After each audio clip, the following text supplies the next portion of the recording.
Morning, Prig Nation. It's the day after our first annual Fright Night adventure event that took place at Confluence Park yesterday. We had a wonderful turnout to the Haunted Forest, both for the little tykes going through to trick or treat, as well as the teenagers and adults going through for the more scary show that began at 7 and went until 9.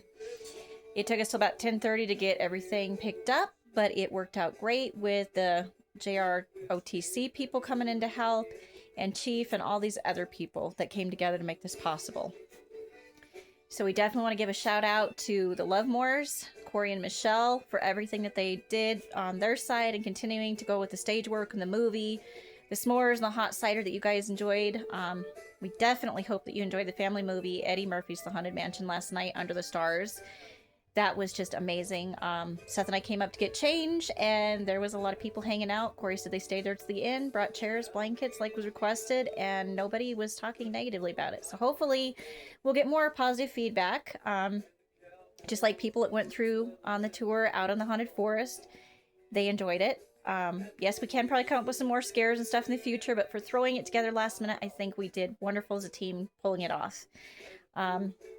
It was definitely a long day. We were up at like 4 o'clock in the morning starting to get stuff tossed together. There was a flat tire issue with Seth's car, so he was late picking me up and getting there.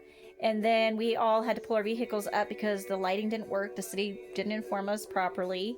So all the electrical outlets didn't work.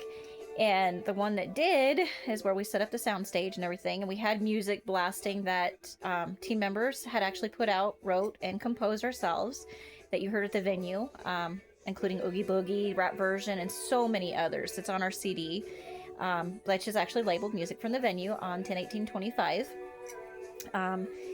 Still have some of those CDs left for purchase or donation purchase, basically, if you'd like it. But we were excited to hear Music to Venue. I unfortunately was unable to get a recording of it on video because we were running crazy, like chickens with our heads cut off, to and fro, getting change, making sure vendors had everything, or if they had questions, anything and everything that could possibly go wrong, I think was thrown at us. But we made it through. We were determined, and we did it as a team. The other thing is, besides the flat tire with Seth's vehicle, like I said, we pulled in to set up with the vendors in the morning. The lights were showing from the vehicles and everything out there, and his battery decided to go out. He needed to jump.